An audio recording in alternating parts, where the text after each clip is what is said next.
Good afternoon, good morning to all of you, whoever is joined from whichever time zone, right? So first of all, I would like to thank GIZ as well as W2 for giving us the opportunity to do this study also. It had been a detailed study and it wouldn't have been possible without the support we received from GIZ as well as the W team.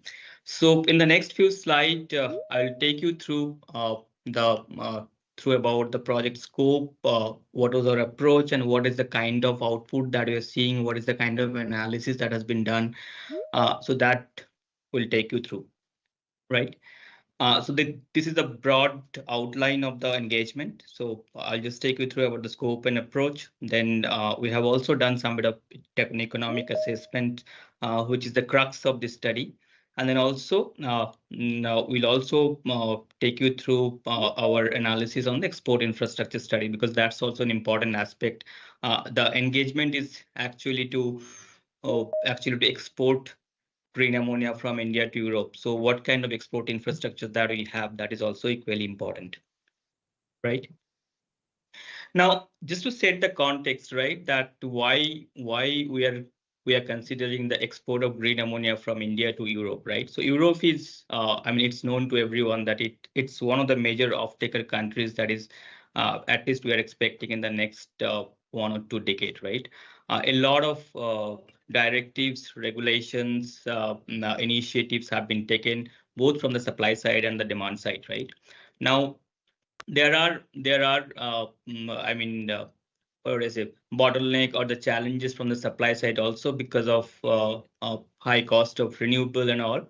But still, we see some bit of supply side initiatives are also there, like important projects for common European interest. We are also seeing auction happening in the European side. But what is more important is that demand side initiatives, right? So we have seen Fit for 55 package, which has been announced by the European Union, and there have been multiple directives and regulations afterwards under this Fit for 55. So which targets 55% of emission reductions by 2030, right? And what is expected that 10 MTPA green hydrogen will be imported in EU by 2030, which is a target under the scheme REPower EU. And also, we have seen initiatives being taken in the marine side. So 75% decarbonization target has also been taken by 2050. And when it comes to marine, it comes to power or fertilizer or any other industry sectors, ammonia is expected to be an important fuel, an important decarbonizing agent, right? So this is on the demand side. I mean, why Europe have been chosen as a target destinations. On India part, there are certain inherent advantages from India side also. We have seen that we have one of the most cheapest renewable available in the country. In the recent auctions, we have seen significant reduction in the tariffs. Uh, from the government side also, there are a couple of initiatives. So we have seen initiatives under the site scheme, which is direct incentive for direct subsidy for hydrogen productions, hydrogen or derivative productions. We have also seen incentives for electrolyzer manufacturing. And as a result of that, more than 20 MTPA green ammonia capacity has been announced, and which are in various stages. Many of them have signed MOUs with the respective state governments. Many already have started the feed work, the engineering work. Some also have secured some bit of offtake, if not for the full amount, but partial amount of offtake has been already secured. So there has been a lot of tractions, and which actually sets the context for this study, right? Now, as I already said, that with this context, this engagement was actually conceptualized, and a detailed techno-economic assessment on production, storage, and export has been conducted. If you see the brief scope of work, so we have reviewed the RE market in India. What is the current status of regulations? Uh, which part has which kind of profile, where we can produce cheap RE.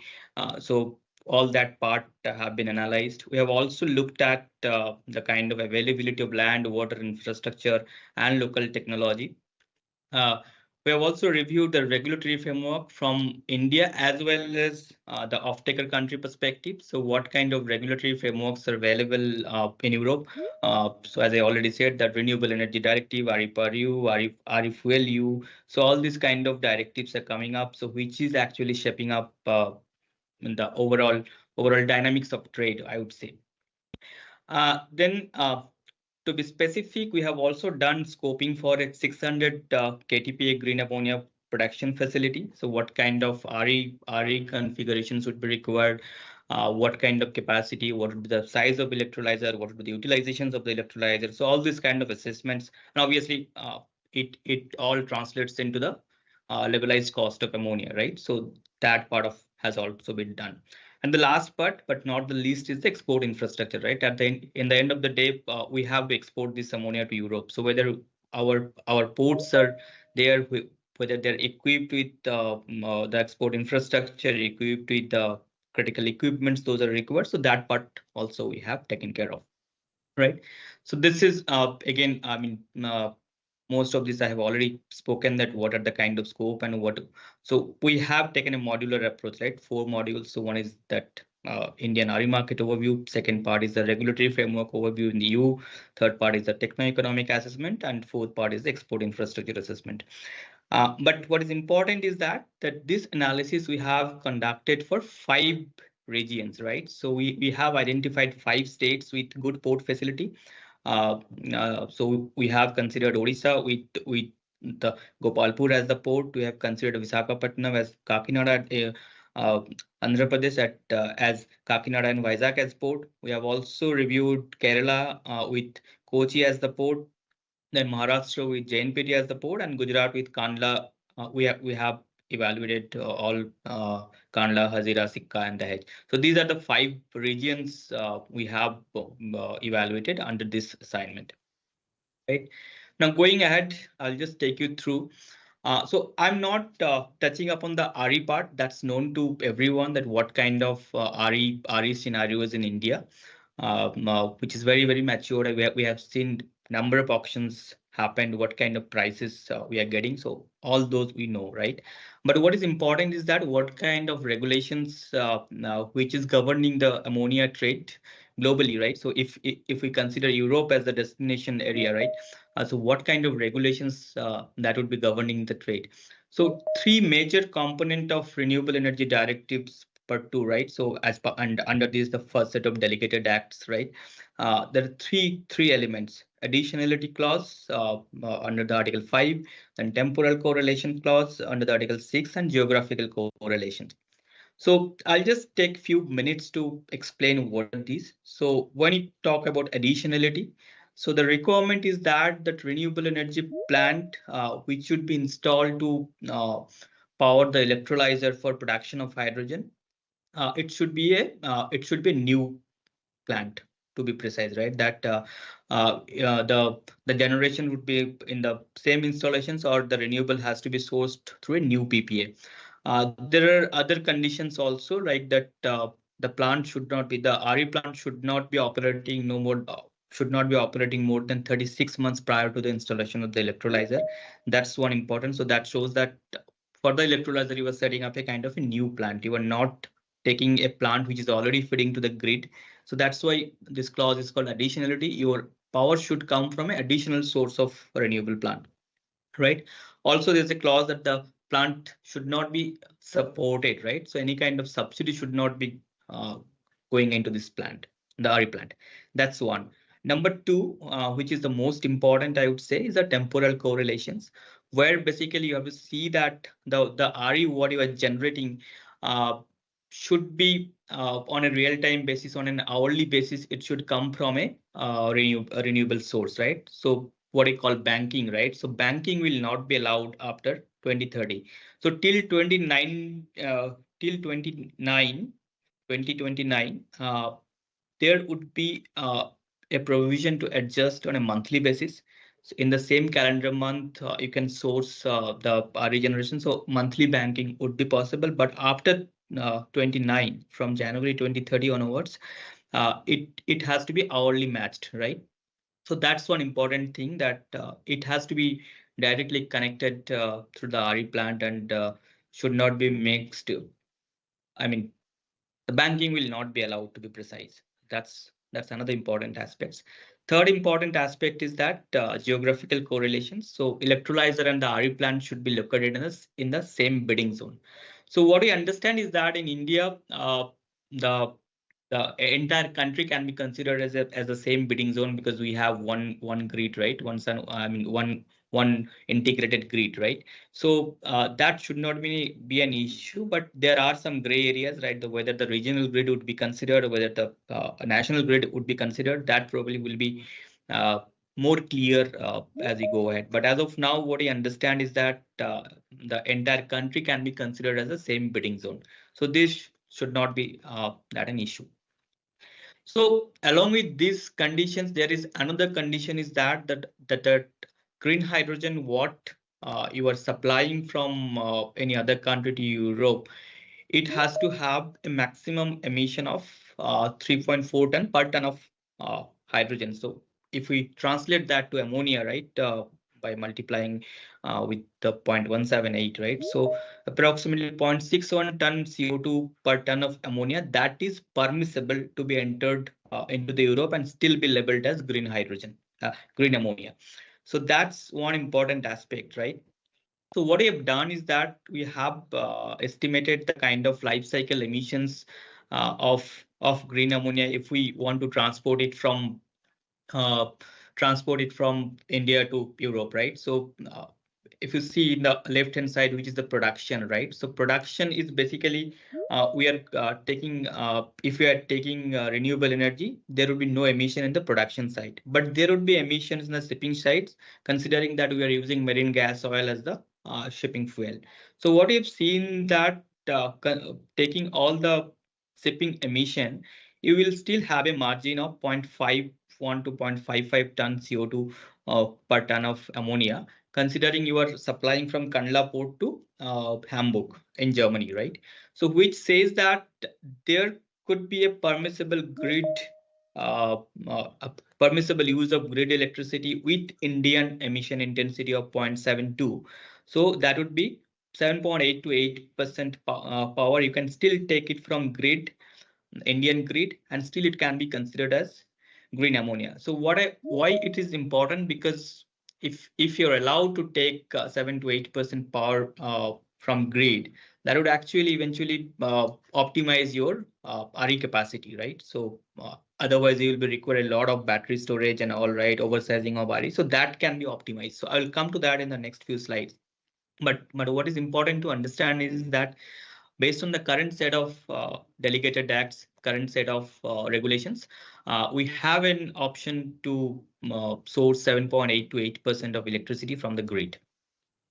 Now, with this context, when we have done the techno-economic assessment, we have evaluated three options that how RE can be how RE can be configured, or the source of electricity can be configured, right? So option one is that electricity would be produced totally off grid. You could see that there is no grid connections or the external connection. The entire power is coming from a dedicated RE plant along with storage. Option two, what I've considered that you will be having RE plus BESS, but at the same time, to the extent of 7 to 8%, you will be taking from the grid. Another options of which is option three, which you have considered, is that uh, you don't have any limit of grid power, let's say, because 7.8 to 8%, if we remove that limit and make it unconstrained, that you can take any amount of power from grid, what would be the scenario? So all these three scenario we have seen and then optimize what would be the RE portfolio, what would be the electrolyzer capacity, what would be the electrolyzer CUF and all, right? So, and for each of these scenario, the RE profile we have considered regional profile. So for example, if you are doing this evaluation for Gujarat, so we have taken a western region, Rajasthan and Gujarat profile of solar and wind. Similarly, if you are taking it from our Andhra Pradesh, we have taken a southern region profile of solar and wind and have done this assessment. Now, I'll just take you through the brief approach about the optimizations that has been done, right? So in the left-hand side, you could see the system configurations, right? So you will be having solar, wind. You also have a connection from the grid or the exchange, then electrolyzer, then you have storage, and then the hydrogen would go to the ammonia loop. Now, a couple of assumptions and constraints that we have considered, would like to tell you upfront is that we have considered that ammonia loop would be running continuously at a base load. There won't be any kind of fluctuations, but what we can, while electrolyzer will have some fluctuations, and this can be mitigated through deployment of a storage, hydrogen storage, which is a tank basically. Now, other functions that we have considered is that we have taken the annualized fixed cost for each of these resources. For example, solar, wind, base, electrolyzer. And what we have done is that we have optimized, rather minimized the total annualized fixed cost and annualized OpEx. So that is the objective function of the optimization model. So we have considered Open Solver as the optimization tool and have done this in Excel. We have not done it a 15-minute slots. We have done it a hourly slot with representative day, by taking representative day from various months, and minimize this annualized fixed cost and OpEx. We have also taken a constraint that minimum load of electrolyzers should be at least 30%, because we're not bringing it down to below 30%. We have considered alkaline kind of electrolyzers. That's why we are fluctuating it between 30% to 60%, 70%.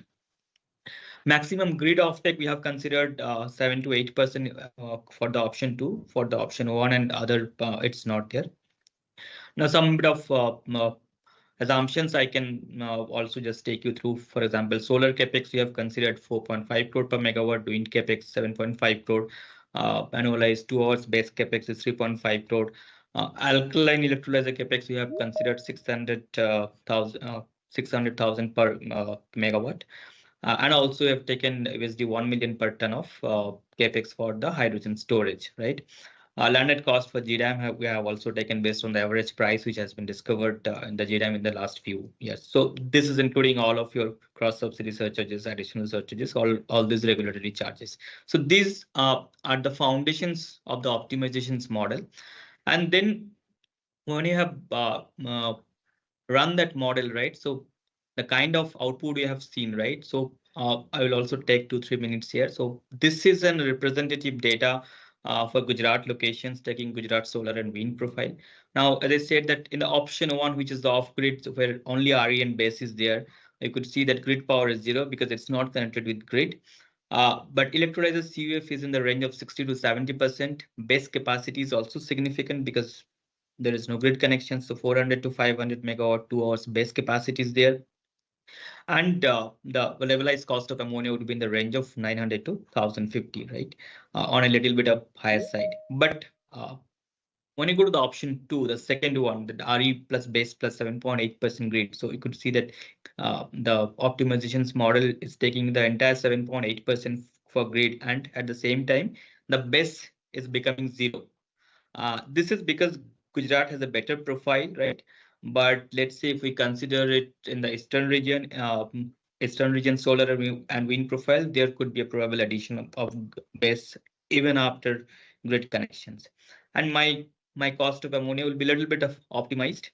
Uh, the LCOE we will also optimize, and you could see the electrolyzer CUF has increased significantly from 60 to 70% to 80 to 90%, and that has reduced my electrolyzer capacity also 1050 to 750.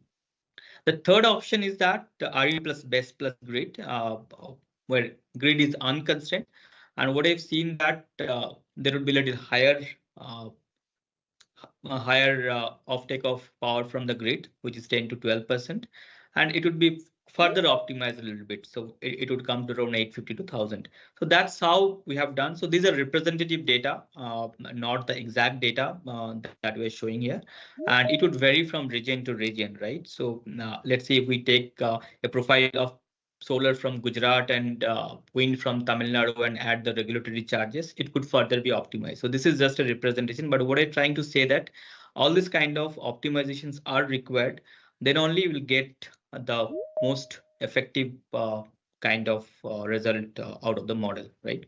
So these are some of the pictorial representations that how this would happen. So the option one, the left hand side, is the option one. Here you could see it's only solar, wind, and BESS, right? So this orange one is basically a hydrogen storage net outflow. So you could see that in the non-solar hour, right? So it's basically discharging, but in the solar hour, actually hydrogen is getting stored in the tank, and then it's again discharging. Electrolyzer CUF is also varying as per the solar profile. But while going to the next options, you could see that during the non-solar hour, we're taking power from grid, which is the gray one, and in the solar hour there is no power from grid, and the electrolyzer profile, which is the green one, right? So that would be more kind of a streamlined and homogeneous. The third option would be even little better because I'm taking a little bit of more grid power, but here the issue is that the entire capacity will not be treated as green ammonia. So there could be some bit of ammonia which has to be treated as gray ammonia.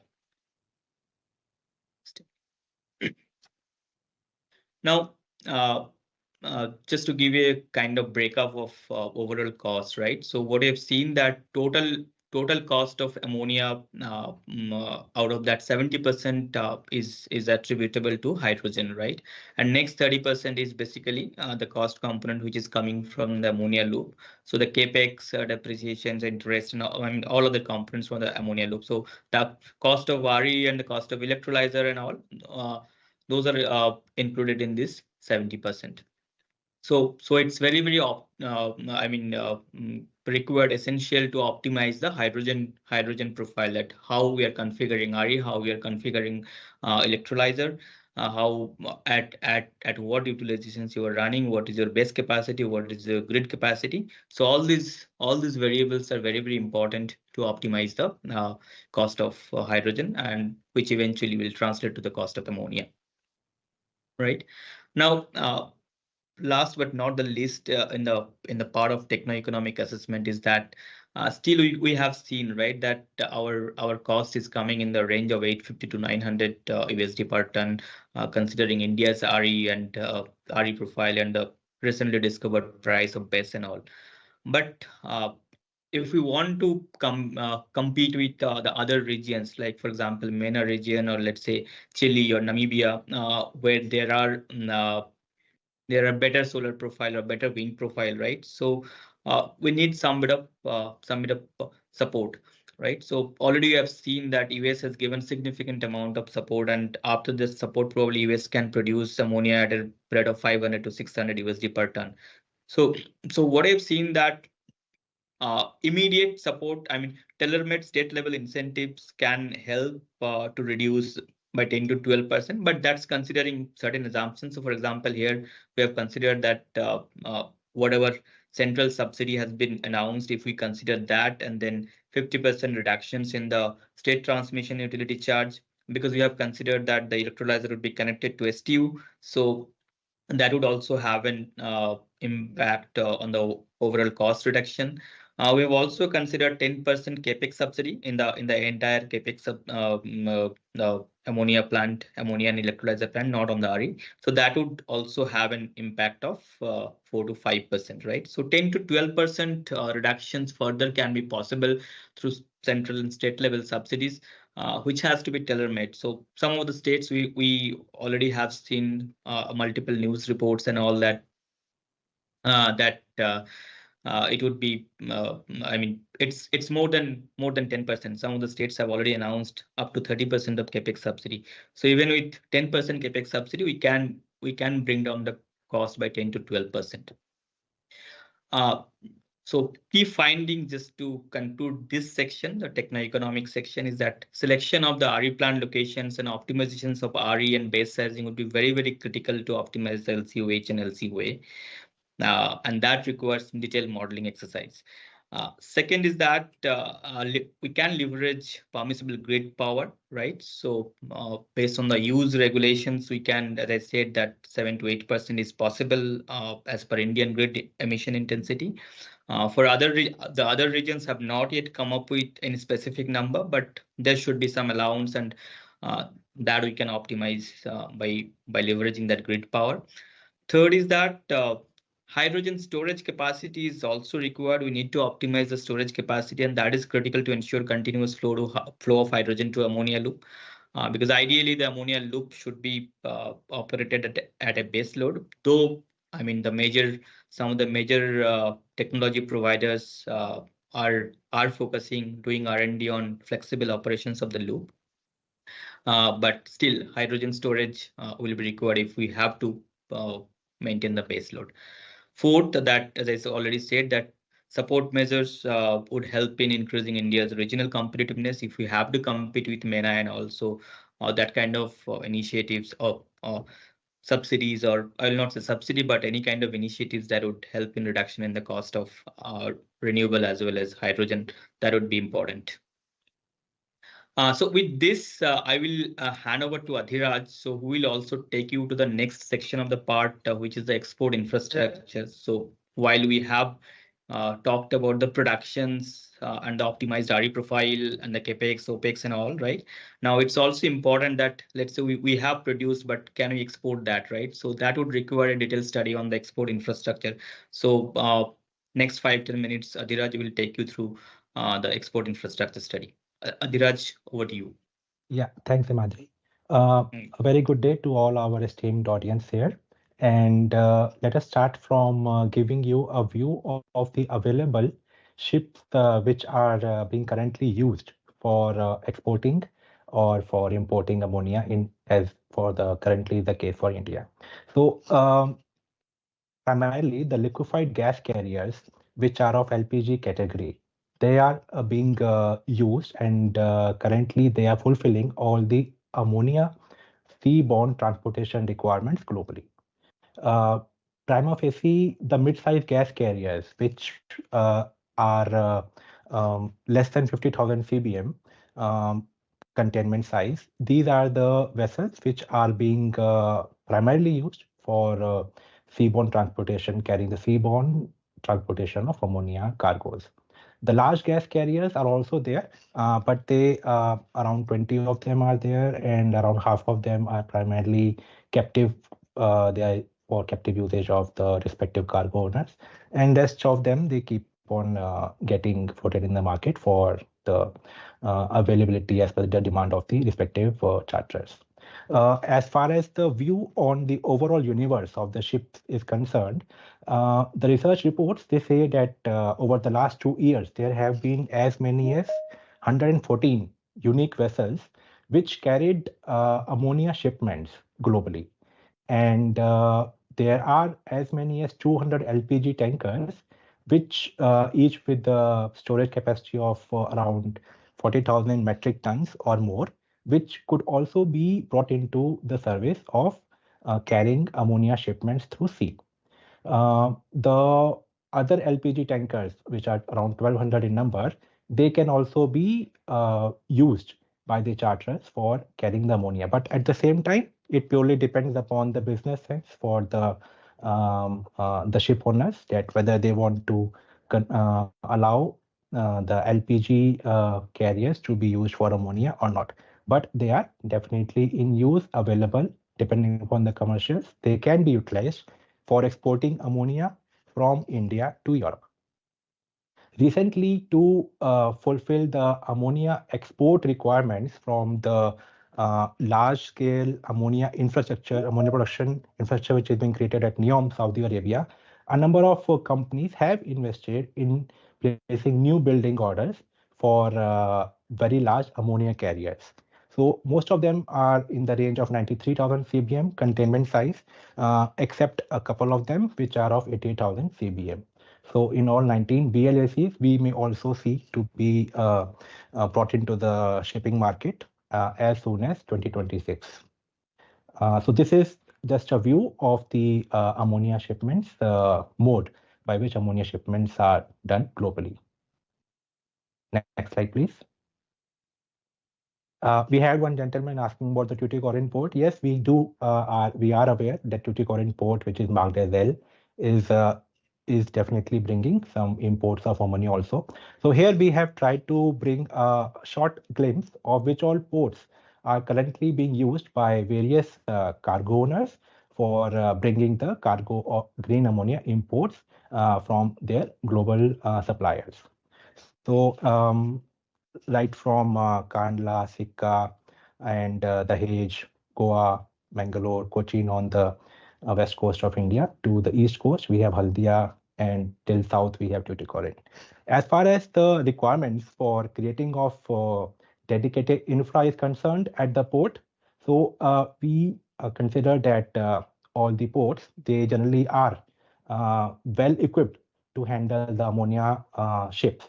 So we may require some dedicated marine loading arms to be installed, and along with them, dedicated pipe racks, which are fixed along the marine loading arms, as may be required for direct transferring the imports from the port berth to the production facility, or they may have an option of using the storage tanks created at the port premises if the land is available, or if the distance of ammonia to be transferred from the port to the production facility due to whatever reasons is not viable through direct pipelines.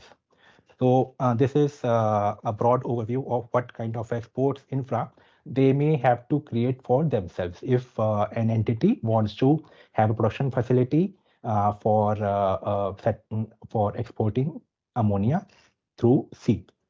Next slide, please. So this is just a pictorial layout. I understand that many of our esteemed audience may not be from the port side.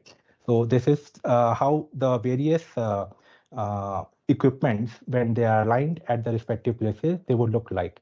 So as I mentioned earlier, the left-hand part of this till the reliquefaction unit. So that may remain at the production site itself, and rest of it, like the pipe tracks from production site, can straight away link the green ammonia transfers to the port berth. And at the port berth, we may require to set up marine loading arms, and then the hydraulic unit to manage the marine loading arms, and then the various vapor return lines also, and the purge line, and the pre pressurizing line also, they may be required for enabling the exports or to enable the transfer of the green ammonia from the storage tanks to the vessel manifold, that is the ship's manifold. And then we have on the left hand side, we have the storage tanks. So this is primarily what would definitely be there for any production facility. So if all these things, all these assets which we have shown here pictorially, this is just a pictorial representation for illustration only. So and definitely not drawn to scale. So all the cargo transfer pumps, which are the deep well pumps for which would be installed in storage tanks, they can be lines. So these would essentially cover the major blocks of the infra which may be required for enabling the shipments of green ammonia from the production plant via ships from the port berth. Next slide, please. There was another opportunity that a lot of discussions are happening about green ammonia equipped dual fuel vessels. So for that, what could be the possible scenarios? Now, as of now, the bunkering has, I mean, the vessels, it is not commercially, it has not been put into practice for commercial usage, except one tug which is there, which is being run on green ammonia. Most of the other vessels which are getting retrofitted, or which are being which have got a new building order book at different shipyards. So they are still under various stages of fabrication and not yet rolled out. But still, there have been some discussion, some assessments made by the various classification societies. And basis that, we have provided a short view on the various scenarios which can happen. So it can happen that the pressurized tanks could be there, or they may be refrigerated tanks. So in either of the cases, whatever infra may be required for the mother vessel, which is needing the to be refueled, or the bunker supply vessel, if the mother vessel is not able to come alongside where the marine loading arms are there for refueling the particular mother vessel, then so these are the four scenarios which we have shown here. And these all assessments are basically we have tried to make it provide a simplistic summary of what would likely be the outcome of all such scenarios. But the bottom line is that definitely, as per the classification societies also, it would be more viable to have refrigerated tanks on board for the fueling or for maintaining the fuel storage tanks on board the vessels, and also having the bunker supply vessels to have fitted with the refrigerated tanks, because it makes more you can say engineering viability and also the commercial viability. Not much of retrofitting would be required. This is the bunkering options, which could be an additional revenue stream if we have a production facility for the green ammonia production in close to the port. Next slide, please. As far as the safety aspect is concerned, a number of regulations are already in place, as I've mentioned here, from the various organizations, including the IMO, which has come out with the IGC code, the International Code of Construction of Equipment for Ships Carrying Coated Gases in Bulk, the OCIMF, the SIGTO, the ISCOT, and the other classification societies. So, as far as the workforce, which is handling the cargo for the transfer and during the voyage, they are complying to the SOPs, which are fulfilling all the norms which are to be required to be fulfilled. There is a very low likelihood of any major disaster happening. Though because of the toxicity of the commodity of the cargo, if we are carrying green ammonia, there can be additional requirements for safeguarding the safety of the workforce or the sailors which are on board the vessels.